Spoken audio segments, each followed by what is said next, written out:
I was like, oh my God, let's go. I was like, Jiminy Cricket, so let's go. Well, with Vancouver being the final team eliminated in round 2, we are down to the final 4. That doesn't mean we lacked in content. From the fans to the players and the hockey itself, emotions are certainly high. This week, we had several big-time saves between the pipes, huge hits with bodies flying all over the ice, several great moments that aren't getting recognized by you guys. And under it is the letters S.T.F.U. I haven't seen my video guy. I'm not sure he still works for us. Hey, let me do my job and get out of here, please. So let's get into it. Now I'll start with some of the lighter stuff. Oh, I didn't mean literally. But since we're here, Draisaitl put a new meaning to having a hot stick. Then we had this awesome fan over in Dallas. Gotta love that energy. From Game 7 back in Vancouver, we got a glitch in the Matrix or something. And then here's footage of Cousins preparing for round 3. Now, I'm definitely kidding. He did actually get caught up high here from Trouba, but he also definitely embellished a bit. Staying in New York, though, after Stenlund and Hedl would get offsetting penalties, this guy was not too impressed. And on that topic, Emily Kaplan shared an interesting piece of info. On the Panthers bench is pictures of the 4 officials, and under it is the letters S.T.F.U. And that's a reminder to the players, don't complain to the refs, just focus on your game. Then, you remember Glassbanger guy over in Dallas? Well, we officially got to meet him. Oh my God! Oh my gosh! Paige, I love you. Wow. Wayne, I love you. Love you guys. Aw. Heading over to the men's worlds for a second, did someone lose their Bedard? No, but we did get maybe the best mascots I've seen. They were wilding out, even interrupting play a bit as they got up on the boards and just awesome. As we head to Dallas, take a listen to Trayvon Diggs taking in his first game. Look how fast the puck goes, bro.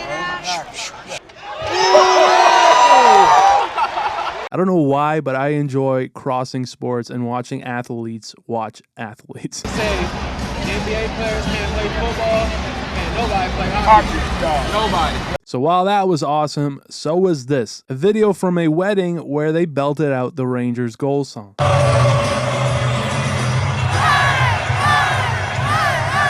So with that, how about we head to the Eastern Conference Final, where it's been a steady diet of big-time hits. It all started in Game 1 with the Tkachuk train chewing his way through Trocheck with a big open ice hit, as he then went on to score the opening goal of the series shortly after. Having said that, I have to mention how this started. Forsling, with great defense, shut it down and then got them going the other way, but most of all, he followed the play the whole way through. Great stuff. And so, if Eager was pissed off here, I can't imagine how he felt here. First, gives it up to Verhaeghe, who then comes in to the front of the net and they score. Lafreniere with an own goal late as Florida would take Game 1 with relative ease. However, Game 2, it's Rempe back in and the heat turned all the way up. Now this came right off of the opening goal where Trocheck sending one to the front on the follow-through caught Forsling up high, which opened up space. Laffy hits Verhaeghe as Fox finds the open Trocheck and they score. But the Panthers were not too happy. Following that, the hitting ensued. Mikkola sitting down Fox, then Kulikov with a huge open ice hit on Wenberg. This one was called for interference. We also got a bouncing puck as suddenly Lomberg caught Zibanejad, putting him down, and even the Empire State Building himself was getting it as Kulikov took him out. But in overtime, it was Trocheck for Gaudreau, and he scores. Some beautiful sauce from Trocheck here, feeding Gaudreau, and just like that, this series was tied, and I love Trocheck's running celly here. Barkley's been a guy who's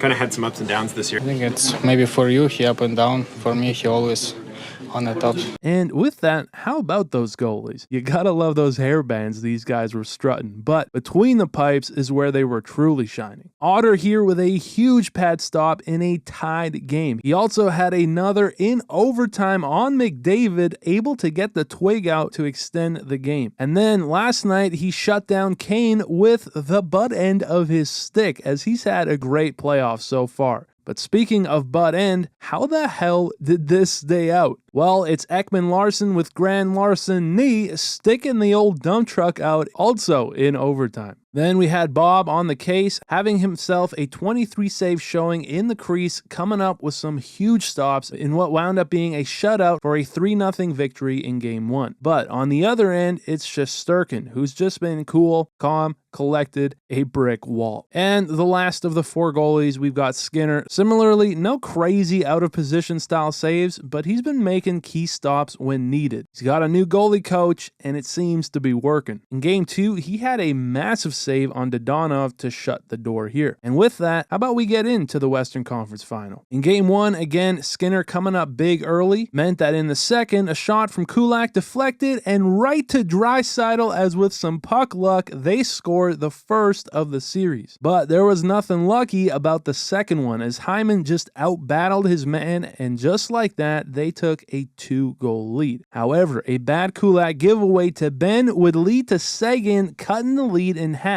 Before, over in the third, it's Robertson's shot deflected, and Seguin again. The Stars with the bounce this time, and we were squared up, which is where we got that huge pad stop from Otter to keep it tied. And they got a tremendous opportunity to start overtime. McDavid getting called for a double minor, which, to be fair, I think he was just trying to get his stick loose, but with Duchesne leaking, the Stars got 4 minutes and got nothing but pipe. I could not believe they did not end this game, but instead, it's McDavid to end it, and it's Otter again, keeping Dallas in it. With that said, though, they did end up taking it in double overtime with who else but McDavid, as the Oilers would take Game 1. Apologies to everyone for keeping everyone up a little bit longer, but